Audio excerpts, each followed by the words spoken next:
this evening on ENN Tonight. The shooting at the White House Correspondents' Dinner hits closer to home than you might have thought. Hear from some Elon alums and how they felt during all the chaos. You never think you're going to be part of the story, and then all of a sudden you're part of the story here.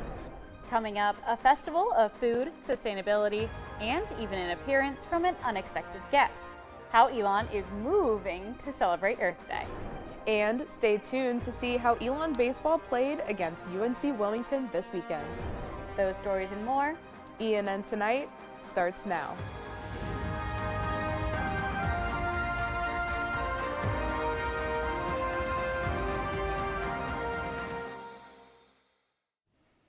Good evening, and thank you for joining us for ENN Tonight.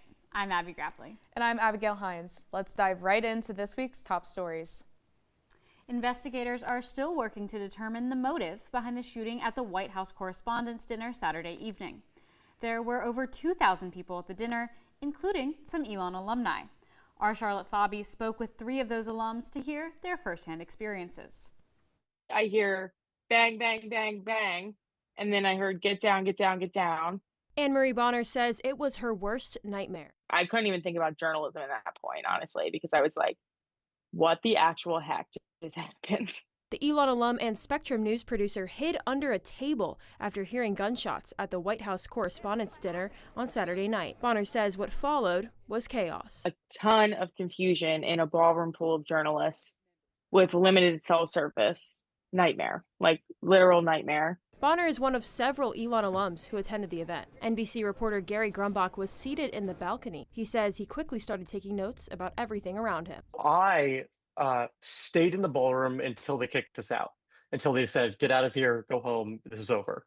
Because I felt like it was important to share the information that I had from inside the ballroom. He spent the next hours reporting in the field. Photojournalist Al Drago continued to take photos after hearing the shots. In that moment, the most important thing beyond my immediate safety was to continue photographing it and trying to document the scene. Drago then followed President Trump to the White House to capture his remarks. Even after the shooting, the journalists returned to their work. You never think you're going to be part of the story, and then all of a sudden you're part of the story here. And that's an uncomfortable feeling, right? Because that's not our jobs here. But I think it was an important time to be able to make sure we were physically okay, which we were, and then do our jobs. Getting the news to the public when it mattered most. Charlotte Fabi, ENN Tonight. U.S. Attorney General Todd Blanche says that police arrested the suspect, who was armed with a shotgun, handgun, and knives. The suspect, 31-year-old Cole Thomas Allen, a California resident, is in custody. FBI identified a home associated with Allen in Los Angeles. Investigators are still reviewing evidence, but Blanche says that initial reports indicate the shooter targeted members of the administration. This Friday, teachers from across North Carolina are traveling to Raleigh to take part in a protest with goals to lobby state legislators to increase teacher pay and funding for public schools. The protest is organized by the North Carolina Association of Educators. Durham County, Guilford County, and Chapel Hill, Carrboro are 3 of the 5 North Carolina school districts closing schools on Friday due to the large number of teachers calling out of work. We've seen some new construction on the Healthy U building recently. Our Nora Wolf is on site to give us an update about what we can expect. Hey Nora, what can you tell us? Out here, actually in front of the new Healthy U building, otherwise known as the Slattery Center. And there's a lot going on behind me, so let's unpack this. They have started laying down their traditional Elon brick on the left side of the building. And in the middle, it's still looking pretty empty. But on the outside, there's lots of construction workers on site working on the building right now. I'm personally really excited about a few things this building has to offer, including an indoor running track, an Olympic-sized swimming pool, and a rock wall. This building was built for 6 dimensions of health and well-being, including community, emotional, financial, physical, and purpose. And according to Health EU Director Anu Reisinen, the building has reached its highest point, which is really significant because then they can start laying down the roof, which gives us a better estimate of when the building will be done. Let's take a look of more of what she has to say. The information we have at the moment is that once they put that roof on, they'll have a better way to estimate how much time they need after that, because as you can understand, North Carolina is a place where we get rain. So until you put that roof on, you can't really do anything that is related to like the inside of the building. Like. Thank you for that update, Nora.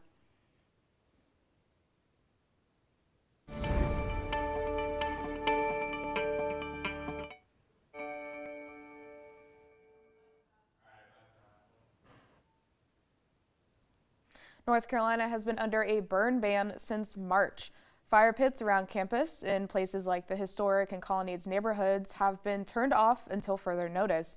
And other campus events like experiential learning and outdoor adventures, or ALOA's weekly s'mores outdoors, have been canceled also until further notice.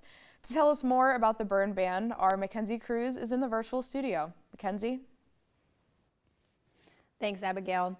All of North Carolina is in a severe to extreme drought, including Alamance County. The North Carolina Forest Service issued a statewide burn ban on March 28th until further notice. This includes burn permits that were already in effect. You may have noticed a pattern lately with the weather. Warm temperatures, high wind, unusually low humidity, and no rain. These are all perfect conditions for wildfire risk. The burn ban is aiming to reduce that risk. That's all for now on wildfires, but here is your evening forecast. At 7 p.m., the sun will still be out with a high of 66. The sun will set at 8:03 p.m. and then at 9 it'll be 60 with some clouds and a breeze. And finally at 11 it'll cool down to 53 with more of the same. That's all for your evening weather. Back to you at the desk. Thanks, Mackenzie. We'll check back in later for the Phoenix 5-day forecast. The Women's Resource Center hosted their annual Herb Festival, bringing professional and beginner gardeners together for a 3-day sale. But for many, it's about more than taking home a new plant. I have more on this growing event. Perennials, annuals, and herbs filled customers' carts at the 28th Herb Festival. This yearly event helps fund programs at the Women's Resource Center that provide career support to local women. We believe that every woman that's coming in the door has her own unique set of tools. And our job is to help her identify those tools, see what might need a little polish and clean up, and help her think about designing a life that is meaningful, full of purpose, and sustainable for her. Some volunteers and customers say attending this event means supporting a good cause. I know nothing about plants, but it's an opportunity to be in a space that smells beautiful and is just a really fun, happy event for the Women's Resource Center. We got to really pull together as a community and support local charities, because I think they're probably hurting a lot right now in this economy. And vendors lined the walls, and a few master gardeners helped answer questions. Coordinator Stephanie Braxton said she was grateful for the team effort and large turnout. I know what the center is doing for the community, and so to know that people will come out and want to support us and the programs that we offer, it means the world. Yeah. Abigail Hines, ENN Tonight. If you didn't get a chance to attend the fundraiser but still want to support the Women's Resource Center, you can donate on their website, wrcas.org. Will we finally get some rain? Stick around for your Phoenix 5-day forecast after the break. From farm animals to food from around the world, students gathered for a hands-on celebration of sustainability at Elon University. How EarthFest is making sustainability simple and fun, up next.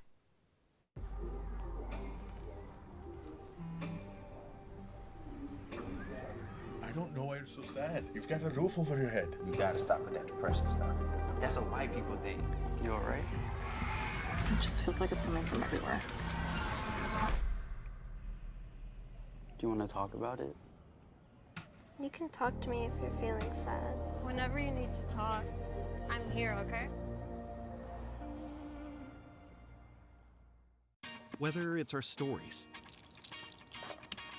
the warmth of our laugh, or our family's secret sauce, we all bring something different to the table.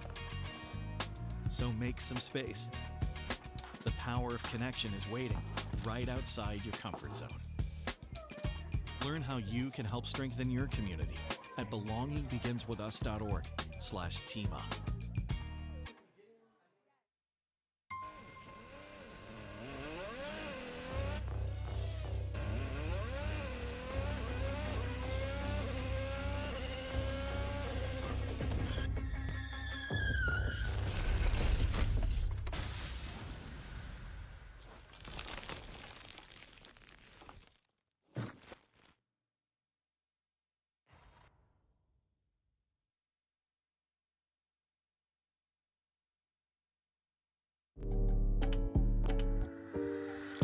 there's only one thing that will save somebody's life, and that is naloxone nasal spray.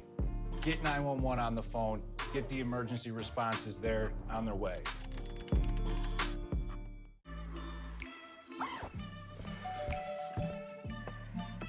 Yo, camping buddy. Okay, you guys ready? Dude, I thought you were driving. I thought you were driving. Oh, I never said I was driving. I definitely can't drive.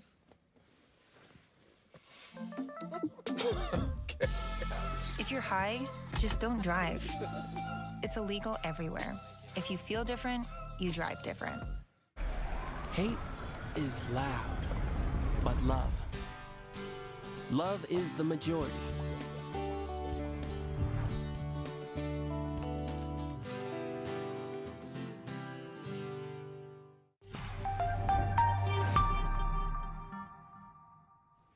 Welcome back, and thank you for joining us. I'm Abigail Hines. Students gathered by Lake Mary Nell last Thursday for Elon's annual Earth Fest and Party for the Planet. Our Kathan Gandhi has the story. Students packed Elon's global neighborhood Thursday, lining up for food, music, and a chance to connect with sustainability in a more hands-on way. From sushi and sliders to student-run tables, Earth Fest and Party for the Planet brought together education and celebration. Outside the dining area, student organizations hosted interactive booths. For many groups, the goal was simple: make sustainability approachable. There's people leave glass and plastic all over the beach. I stepped on glass before when I was playing volleyball at the beach. Not fun. And also keeping the beaches clean is great for the marine life as well. Inside EarthFest, long lines stretched across the concourse as students sampled foods from different cultures, all with the sustainability focus. But the biggest draw? The animals. Goats and cows gave students a rare chance to connect directly with where their food comes from. Oh my gosh, they're always so happy. People are super excited to recognize Pearl. As I said, she comes here every year. But in general, people kind of look at cows as they drive past different farms and they never think, I'll get to touch a cow. So when they get to, it's a great opportunity. Organizers say that connection is key, making sustainability feel less overwhelming and more accessible to students. And this whole event is to just show students, like, it's so easy to be sustainable. It's not this big scary thing that a lot of people think it is. It's actually super simple, and some of your favorite orgs on campus are able to be sustainable as well. Kathan Gandhi, ENN Tonight. Organizers say events like these aim to keep sustainability top of mind, even after Earth Week comes to an end. And along with Earth Fest, Earth Day celebrations continued with Elon Sustainability, Phoenix Fashion, and Late Night Elon teaming up for a fashion show with one main focus: sustainability. Sato Commons was home to a mocktail hour and runway show centered around eco-friendly fashion, with styles all created from upcycled materials. The event featured student models and student-created designs and focused on the intersection of fashion and the environment. And in the spirit of celebrating Earth Day, Elon welcomed Katherine Hayhoe, a Canadian atmospheric scientist, communicator, and author recognized for her leadership in climate science and public engagement, to be the Earth Day keynote speaker. Her talk featured conversations about global weirding, describing increasingly extreme and unpredictable weather patterns. Hayhoe emphasized that while individual actions matter, large corporations are responsible for a significant share of global emissions, and real change comes through collective action and conversation. She encouraged students to use their voices and influence what she calls a climate shadow, to push for broader systemic solutions. ENN was not allowed to film the event.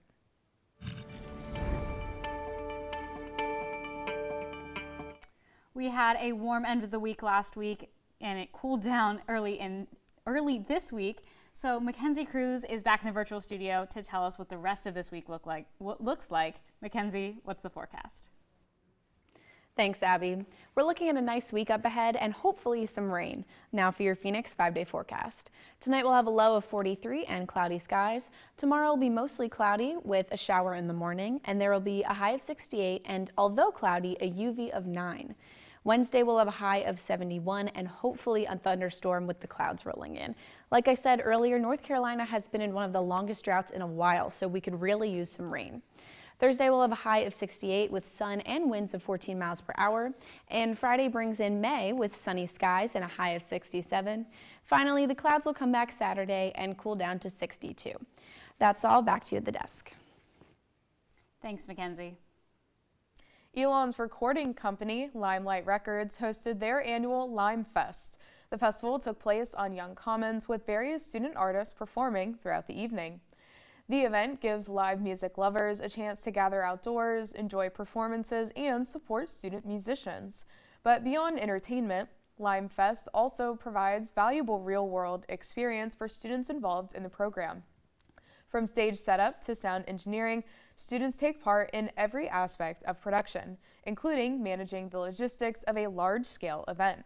For students like Kate Hardinger, a member of Limelight's marketing team, that hands-on experience is what makes the event especially meaningful. All about helping artists gain, and not even just the artists, it's helping everybody who's involved gain just experience. And we just love people who love music coming together to just make something fun. Hardinger says that she hopes events like these inspire others around campus to get involved with music and the work that Limelight Records does. Elon baseball took the field this weekend. Stick around to see the highlights. And how one Elon class is reconnecting with nature and making space for sustainability. I don't think that many kids in my son's school even do it. He makes fun of his friend who vapes. He would never try it. She's into soccer. She's on the honor roll. She's just not the type. No way. No way. No way. No way, my kid would never vape. Get your head out of the cloud. Today, nearly 8,000 kids will start vaping. Maybe even yours. Learn about the dangers at talkaboutvaping.org.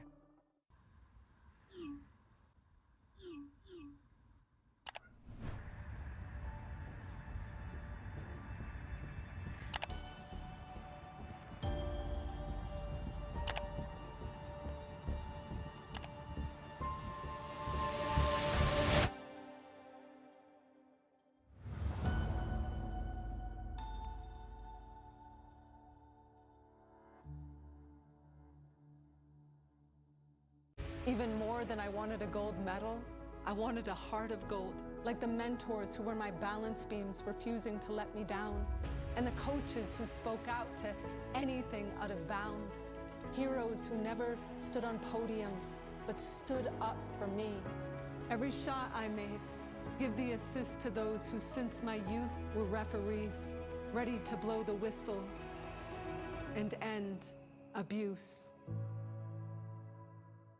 I rescued Toast from a shelter in 2011. I love Toast because she's a lazy diva. Toast does whatever she wants, obviously. She's sleeping right now. She's an epic snuggler. She's so comforting.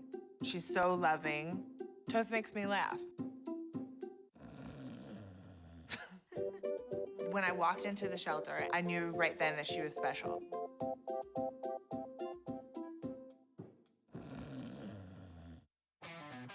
Kudos, Carl. You've always had a need for speed. Racing anything with wheels, speed reading novels in record time, yelling out 3, 2, 1 at every traffic light. But this time, you've taken your power obsession to the next level. By purchasing this electric vehicle, you've given yourself instant torque that blows your old launch times away, which will keep you saying, "Woo-wee," every time you punch the pedal. Good for your adrenaline, great for the planet. That's the power of EV.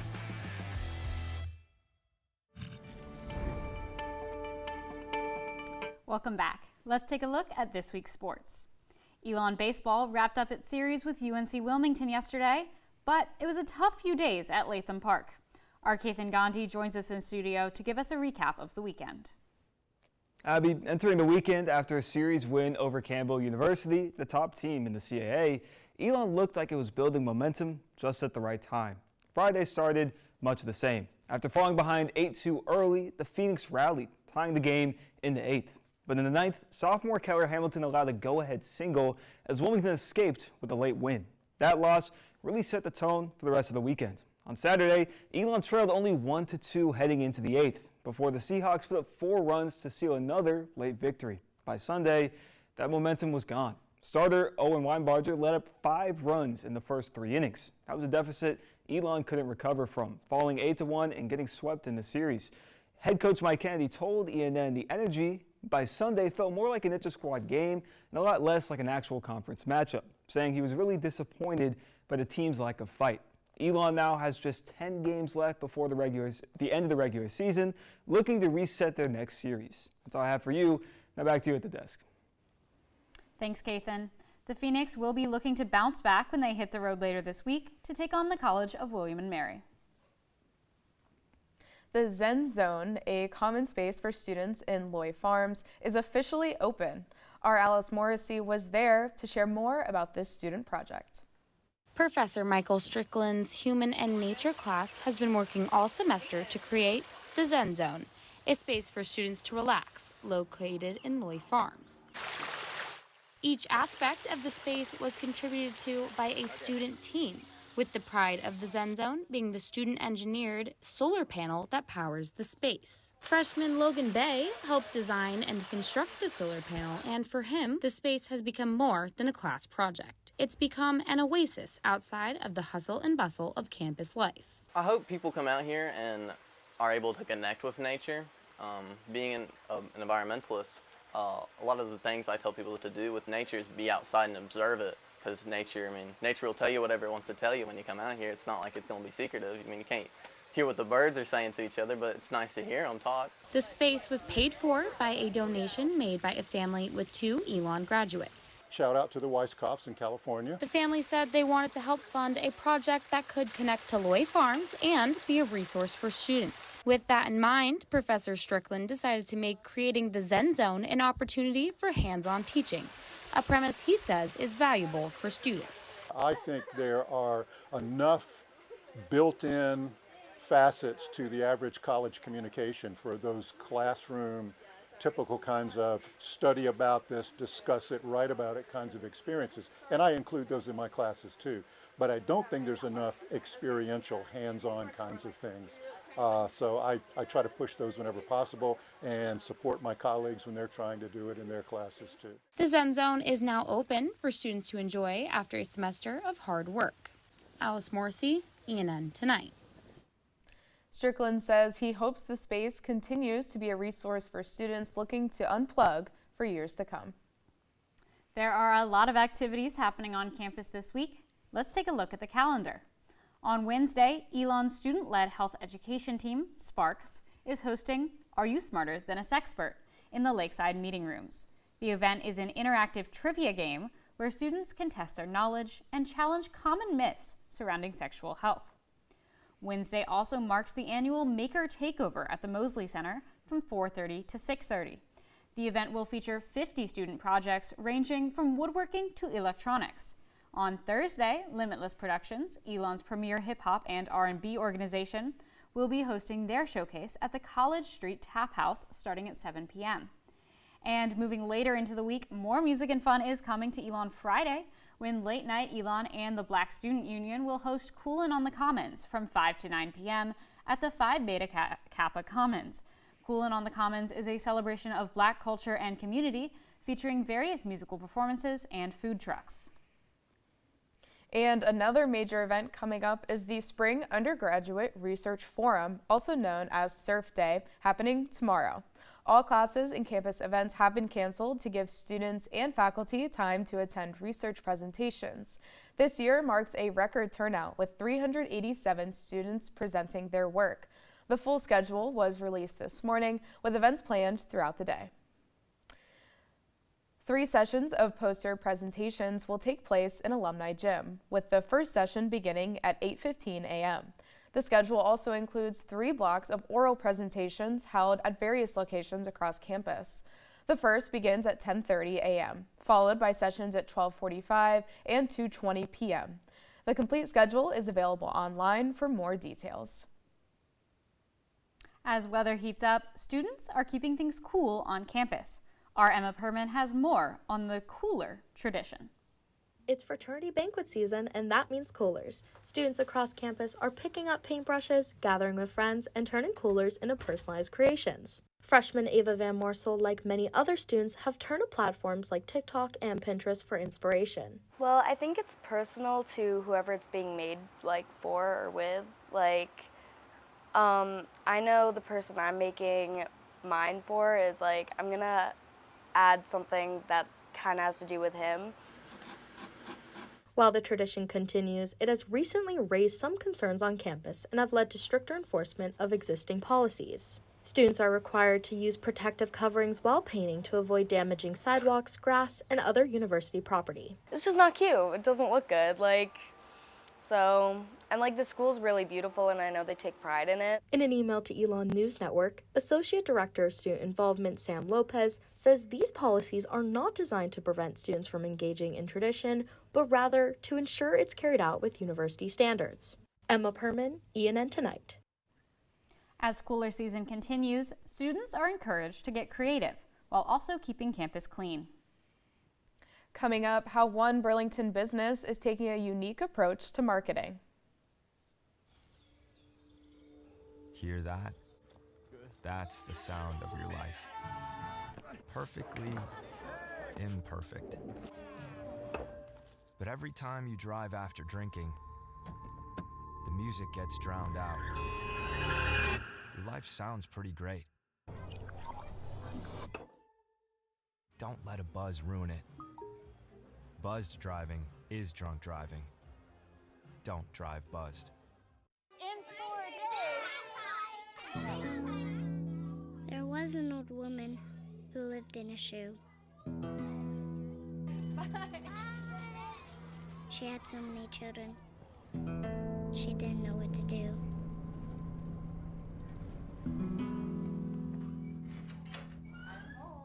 Did you have a good day at school? She gave them some broth without any bread. There you go.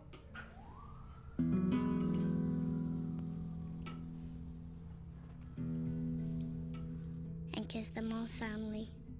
Night night. Good night. And put them to bed. Hunger is a story we can end. End it at feedingamerica.org. Women are bad with money. That's what the world's been saying for centuries. But now we've got something to say. Save it. It's time to save ourselves by saving our money. Until we're no longer 80% more likely than men to live in poverty in retirement. Save it. The falsehoods, the feelings of fault. Then, the funds. Learn how to save for your retirement at wesaysaveit.org. I've always been told I gotta be strong. Thick skin, tough as nails. But to be everything for everybody, it wears on you. Black don't crack, they say. But it can. We all can. Reach out to a friend if you see them going through it. No matter who you are, being vulnerable is what makes us whole. Learn how to help at seizetheawkward.org. Welcome back. One Burlington business is finding a budget-friendly way to advertise by harnessing the power of social media.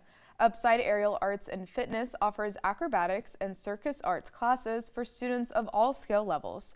Owner Michelle Spurlock opened the business in 2018 after spending 10 years as a pharmacy professor at Wingate University.